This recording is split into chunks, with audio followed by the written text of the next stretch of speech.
Consider this GATE 2017 question on ER diagram. Okay, क्या है question? An ER model of database consists of entity sets A and B. Okay, दो entity set हैं A and B. These are connected by a relationship capital R. Okay, which does not have its own attributes. Okay, मतलब जो relationship है उसके अपने खुद के descriptive attributes नहीं है. Under which of the following conditions can the relational database for R be merged with that of A. अगर मतलब जो ये इंफॉर्मेशन गिवन है ईआर डायग्राम की, उसके हिसाब से ये एक ईआर डायग्राम बनता है. ओके, जिसमें क्या कहा गया कि एक एंटिटी सेट ए है, दूसरा एंटिटी सेट बी है, और ये दोनों आर में मीन्स दोनों एंटिटी सेट आर से एसोसिएट हो रहे हैं, आर इनके बीच में रिलेशनशिप है. ओके, यहां पर एक अजम्पशन और ले लेते हैं कि जो मीन्स हमारा ये ए है, इसका एक एट्रीब्यूट ए है और दूसरा एट्रीब्यूट इसका है सी. ओके, दोनों स्मॉल लेटर में हैं, और इसका एक एट्रीब्यूट है बी और दूसरा एट्रीब्यूट है इसका डी लेट से. ओके, तो अब यहां पर मीन्स अच्छा इतने पूरे, इसके बाद ये चार ऑप्शन गिवन है, तो अब इसको कैसे अप्रोच करना है क्वेश्चन को वो देखते हैं.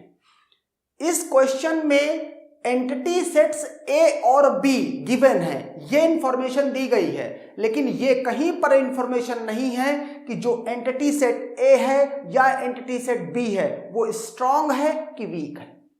ओके, तो इसका मतलब ये हुआ कि आपको ए और बी के जितने पॉसिबल केसेस बनेंगे स्ट्रांग और वीक के, वो सारे कंसीडर करने पड़ेंगे.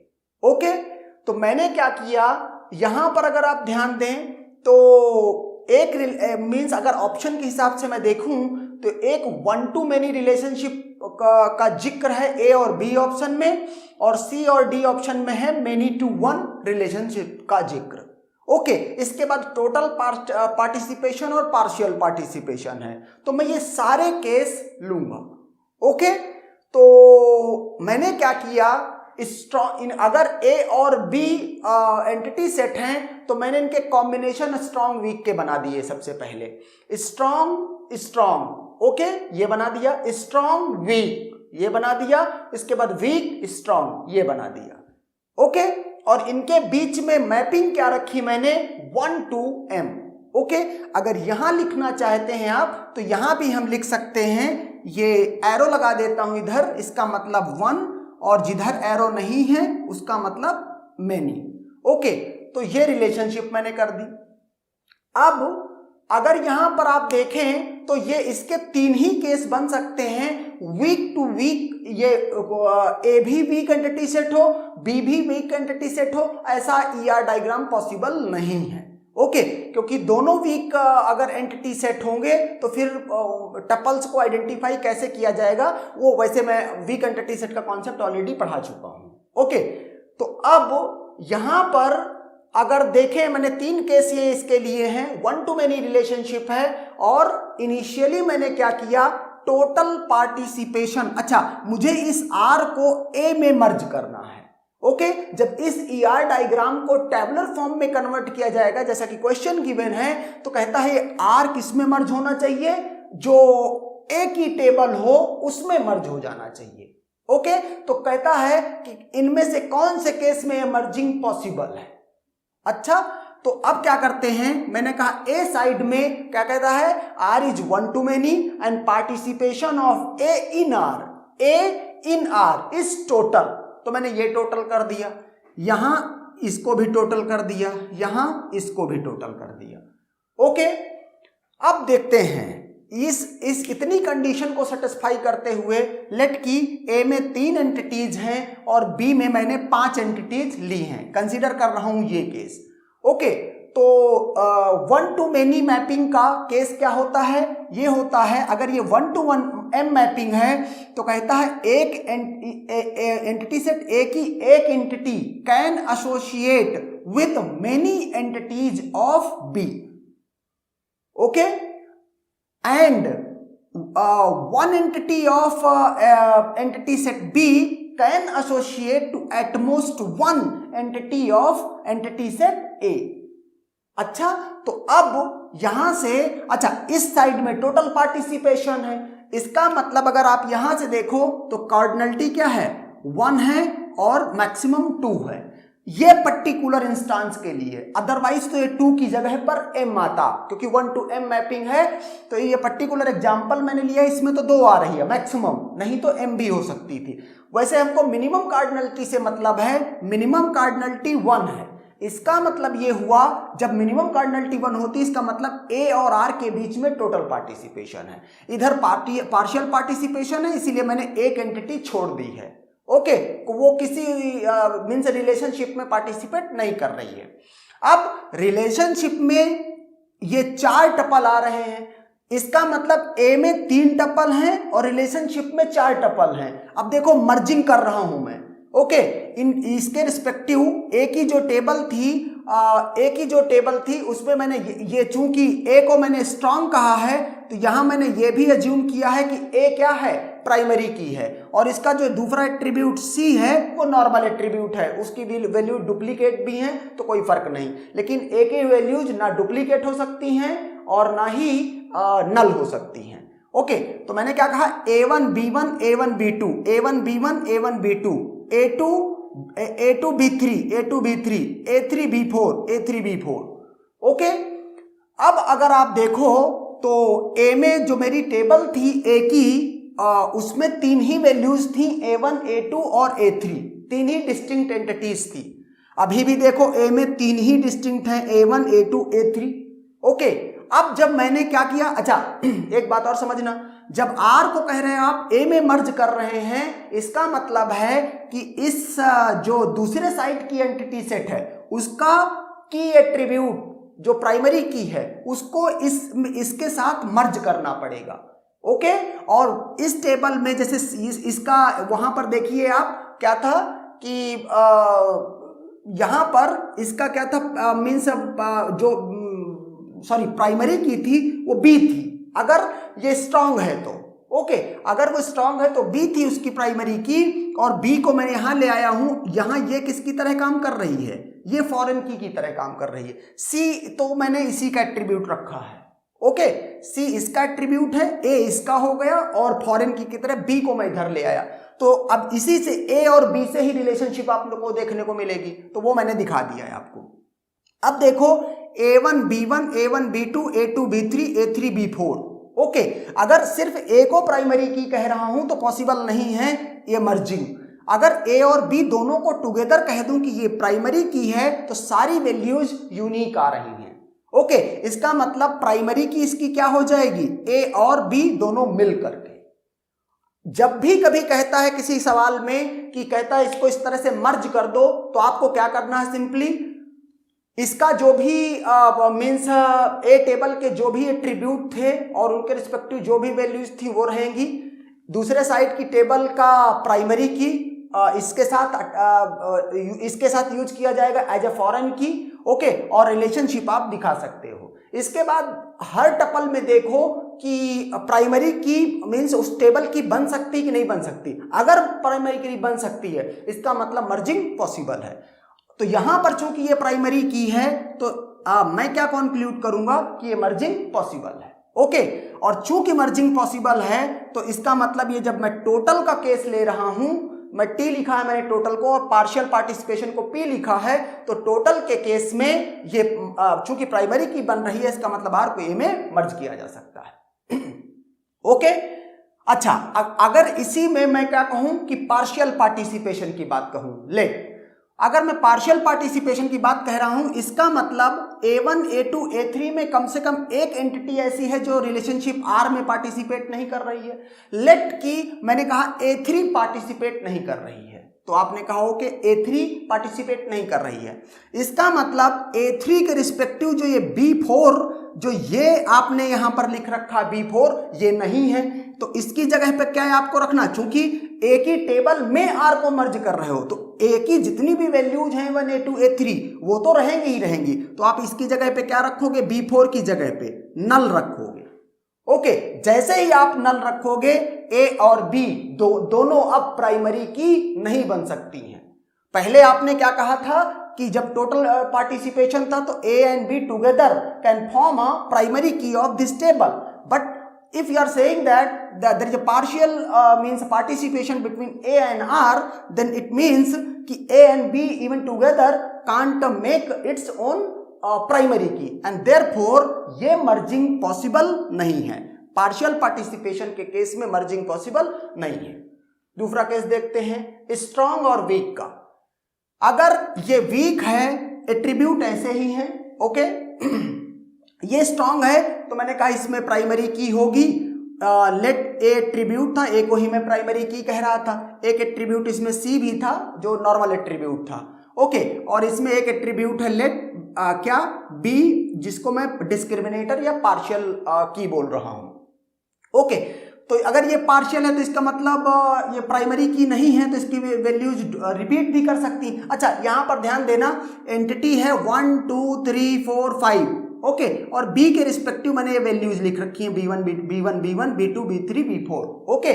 और यहां पर ए के respective A1 A2 A3 values लिख रखी हैं। अब देखो इधर टोटल पार्टिसिपेशन है, पूरी स्टोरी अब मैं रिपीट नहीं करूंगा, मैपिंग है और इस तरह से मैपिंग कराई। इधर मिनिमम कार्डिनलिटी 1 है और मैक्सिमम 2 है। मिनिमम 1 का मतलब टोटल पार्टिसिपेशन है A1 B1 A1 B1 A1 B1 A1 B1, okay. और C1 इसकी वैल्यू मैं सब में सेम रख रहा था, यहां पर भी रखी थी सेम, इसमें भी। तो A1 B1 यहां पर A2 B2 और यहां पर A3 B3, ओके। टेबल बन गई। आप देख लो कि यहां पर ये अलग अलग एंटिटी थी, लेकिन उसके रिस्पेक्टिव जब मैंने टेबल में एंट्री कराई तो यहां पर दो टपल क्या हो रहे हैं, सेम हो रहे हैं, डुप्लीकेट हो रहे हैं। अगर दो टपल डुप्लीकेट हो रहे हैं इसका मतलब अब मैं ए और बी को मिला के भी ये नहीं बोल सकता कि ये क्या है, ये प्राइमरी की है, ये प्राइमरी की नहीं है। चूंकि इस टेबल की प्राइमरी की नहीं बन पा रही है, इसीलिए टोटल पार्टिसिपेशन होने के बावजूद भी ए में आर को आप मर्ज नहीं कर सकते। अब जब टोटल में नहीं कर सकते तो पार्शियल में तो बिल्कुल भी नहीं कर पाएंगे, ओके। पार्शियल में तो इसमें नल वैल्यू भी आनी स्टार्ट हो जाएगी। लेट की मैंने कहा पार्शियल है, मैं A3 को पार्टिसिपेट नहीं कराता हूं तो A3 के रिस्पेक्टिव इस जगह पर मुझे नल फीड करना पड़ेगा, ओके। तो पार्शियल में तो पॉसिबल नहीं। यहां पर देखते हैं तीसरा केस है weak to strong. Weak to strong है तो इधर टोटल पार्टिसिपेशन है, ओके। अब पूरी स्टोरी वही है, मैंने मैपिंग बस करा रखी है। यहां पर अगर आप देखो A1 B1 A1 B4 A1 B1 A1 B4, okay. और इसके बाद मैंने क्या कहा A1 B2 और इसके बाद A2 B3।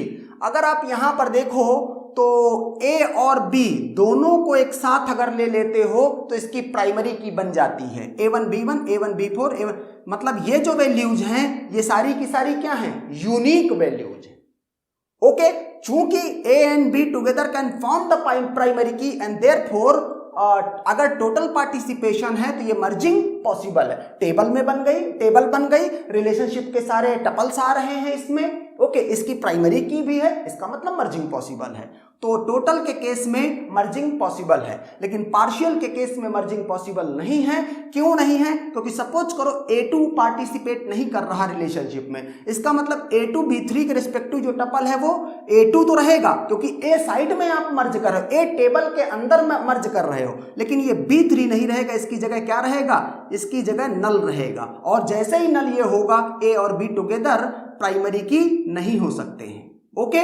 नहीं हो सकते हैं मतलब ये मर्जिंग पॉसिबल नहीं है। सिमिलरली मैंने क्या किया, दूसरा केस क्या लिया, ये तो 1 to many का केस था, ओके। अब यहां पर many to 1 का केस है, ओके। many to 1 के केस में आप देखोगे क्या many to 1 का क्या है कि यहां अगर many to 1 है तो मैं इसको ऐसे बना देता हूं, ओके। और यहां पर भी टोटल पार्टिसिपेशन है किस साइड में, इस साइड में, ओके, ए साइड में टोटल पार्टिसिपेशन है। तो अब आप देखो कहता है ये मेनी टू वन का मतलब है कि इधर की एक entity can associate with at most one, okay, लेकिन बी साइड की एक entity can associate with any number of entities in A, okay. अच्छा, एक पॉइंट और देखना है अब, चूंकि इधर टोटल पार्टिसिपेशन है, इसका मतलब इस साइड की ए साइड की सारी एंटिटीज को रिलेशनशिप में पार्टिसिपेट करना पड़ेगा। तो अब मैंने A1 को B1 से किया है, A2 को भी B1 से किया है, A3 को B2 से किया है, उसके रिस्पेक्टिव ये रिलेशनशिप है। तो मैंने क्या किया, रिलेशनशिप के ये टपल दिखा दिए, A1 B1, A2 B1 और A3 B2, ओके। अब यहां आप देख सकते हो कि A अलोन, ये अकेला attribute A is sufficient to make its means primary key, to identify each tuple of this table and therefore will means behave like a primary key, or you can say will make it the primary key of this relationship। इसका मतलब है ये merging possible है, okay. Now let's say कि आप कह रहे हो कि पार्शियल पार्टिसिपेशन है, इसका मतलब इस साइड में मैं A3 को क्या करता हूं कि इसको पार्टिसिपेट नहीं कराता हूं रिलेशनशिप में।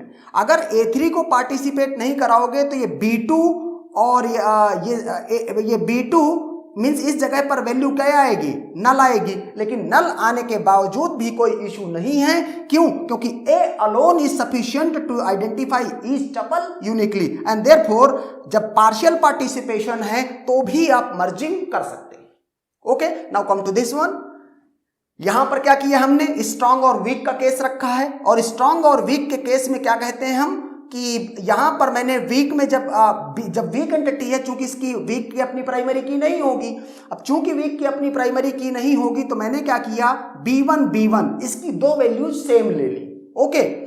अब दो वैल्यू सेम लेने के बाद यहां पर मैंने क्या कहा कि अगर दो वैल्यू लेट की सेम हो जाती हैं तो मीन्स इसकी प्राइमरी की नहीं है। अब रिलेशनशिप B1 से एसोसिएट कर रहा है A1 और A2। याद रहे एक बात कि अगर ये वीक एंटिटी सेट है, ओके, अगर ये वीक एंटिटी सेट है तो वीक एंटिटी सेट पर मीन्स एक इसको इस तरह समझो कि सपोज करो ये एम्प्लॉय हो और ये डिपेंडेंट हो, ओके। तो एक डिपेंडेंट दो एम्प्लॉय पे डिपेंड हो सकता है, ओके, ये वो केस दिखाने की कोशिश है। तो अब यहां से A1 B1 A2 B1, A1 B1 A2 B1 और A3 B1 अगर यहां से आप देखें तो अगेन क्या हो रहा है कि A अलोन, ये अकेला एट्रीब्यूट क्या है, प्राइमरी की है, A1 A2 A3, okay. Even आप क्या करो, आप पार्शियल पार्टिसिपेशन कर दो इसका, ठीक है, इसका पार्शियल पार्टिसिपेशन कर दो, तब भी क्या होगा, तब भी ये अगर सपोज करो कि पार्शियल पार्टिसिपेट A3 पार्टिसिपेट नहीं कर रही, तब भी इस टेबल में A की एंट्री तो सारी फिल ही करनी पड़ेगी। हाँ, ये रिलेशनशिप नहीं रहेगी तो A3 B1 नहीं हो पाएगा, तो इस जगह पर B1 की जगह पर आपको यहां क्या फिल करना पड़ेगा, नल, लेकिन तब भी प्राइमरी की तो A है, इसका मतलब मर्जिंग ये भी पॉसिबल है, टोटल भी पॉसिबल है, पार्शियल भी पॉसिबल है। And now consider the third case, weak strong, okay. तो weak strong में यहां पर क्या है, A में तीन एंटिटी हैं, A1 A2 A1। एक बात देखने वाली है कि ये वीक एंटिटी है, मतलब इसकी प्राइमरी की नहीं है। इसका मतलब अगर A में कोई एक एट्रीब्यूट है पार्शियल की या पार्शियल डिस्क्रिमिनेटर एट्रीब्यूट A, तो उसके रिस्पेक्टिव जो वैल्यूज हैं A1 A2 A1, मतलब वैल्यूज डुप्लीकेट हो रही हैं, ओके। तो मैंने क्या किया है, अब क्वेश्चन की कंडीशन को फिलफिल करते हुए A1 को B1 से रिलेट किया, A2 को B1 से और इसके बाद A1 को B3 से, ओके। तो रिलेशनशिप में ये तीन टपल आ रही हैं, okay, A1 B1 A2 B1, A1 B1 A2 B1 और A1 B3। अगर आप यहां पर देखो A1 B1 A2 B1 और A1 B3, तो ये सारी की सारी यूनिक हैं। इसका मतलब A और B together can make the primary key of this relation, this table, and therefore ये मर्जिंग पॉसिबल है, ओके। अब एक बात का ध्यान देना, एक क्वेश्चन आपको दिमाग में आना चाहिए कि अगर A वीक एंटिटी सेट है तो जब मैंने यहां पर B1 से दो एंटिटीज को रिलेट किया A1 B1 A2 B1, okay, तो ऐसा भी तो हो सकता है कि इस A2 की जगह पर A1 ही लिखा हो। तो इसको इस तरह से सोचो कि ये स्ट्रॉन्ग एंटिटी सेट है, लेट से कि एम्प्लॉय है ये, और ये इस वीक एंटिटी सेट है, लेट ये वाला है डिपेंडेंट, ओके। तो दो डिपेंडेंट डिपेंड कर रहे हैं एक एम्प्लॉय पे, लेट सिनेरियो ये है, ओके। मतलब दो डिपेंडेंट हैं A1 A2 और वो डिपेंड कर रहे हैं B1 पे। तो जैसे कि एम्प्लॉय है, एम्प्लॉय के दो डिपेंडेंट, उनका दोनों का नाम, दोनों की सारी प्रॉपर्टीज कभी बिल्कुल डिक्टो सेम नहीं करेगा प्रैक्टिकली, ओके। थ्योरेटिकली तो पॉसिबल है लेकिन प्रैक्टिकली ऐसा पॉसिबल नहीं है, एंड देयरफॉर इसको मैंने क्या किया है, इन दोनों को डिस्टिंक्ट रखा है, ओके। तो अब यहां से अगर देखें तो ये एक सिनेरियो है, AB इज द प्राइमरी की and therefore merging is possible. तो मैंने क्या कहा, टोटल में मर्जिंग पॉसिबल है। लेकिन अगर इसको पार्शियल कर दूं, मतलब A1 को इस लास्ट वाली एंटिटी के रिस्पेक्टिव, जो A1 के रिस्पेक्टिव जो एंट्री मैंने फिल कर रखी है A1 B3, इसको पार्टिसिपेट ना करने दो रिलेशनशिप में। तो इसका मतलब क्या होगा, B3 की जगह पे क्या आएगा, B3 की जगह पे आएगा नल। जैसे ही नल आएगा, AB together can't make the primary key of this table, and therefore आप क्या कहोगे कि अगर पार्शियल पार्टिसिपेशन है तो फिर मर्जिंग पॉसिबल नहीं है, चूंकि मर्ज करने के बाद इस टेबल की प्राइमरी की डिसाइड नहीं हो पा रही, okay. Now come to the answer part of this question. पहला क्या है, R is 1 to many and participation of A in R is total, okay. तो देखते हैं 1 to many मतलब इन तीन डायग्राम में हमको चेक करना है। 1 to many में टोटल पार्टिसिपेशन है, तो यहां पर तो देखो ये पॉसिबल था, इस जगह पर ये टोटल था तो ये पॉसिबल नहीं था, ओके, एंड देयरफॉर ये आंसर नहीं हो सकता। B 1 to many है लेकिन पार्टिसिपेशन पार्शियल है, पहली ही जगह पर क्या था, ये मर्जिंग पॉसिबल नहीं थी, ओके। C पे आते हैं, ये क्या है, मेनी टू वन है, इसका मतलब इन तीन डायग्राम में नहीं, अब इन तीन डायग्राम में हमको देखना जहां ये मेनी टू वन है, ओके। पहले क्या कह रहा है, total participation, total participation merging possible, total participation merging possible, total participation merging possible. तो C ऑप्शन है, C ऑप्शन है, करेक्ट है, ओके। D भी चेक कर लेते हैं, 1 to many और पार्टिसिपेशन पार्शियल है, देखते हैं पार्शियल में पॉसिबल है, यहां पर अगर ये केस है तो पॉसिबल है, ये केस है स्ट्रॉन्ग और वीक का तो भी पॉसिबल है, लेकिन अगर वीक और स्ट्रॉन्ग का केस है तो ये पार्टिसिपेशन पॉसिबल नहीं है, ओके। चूंकि एक केस फेल हो रहा है and overall therefore we would say that D option correct नहीं है, ओके, एंड दैट्स डन।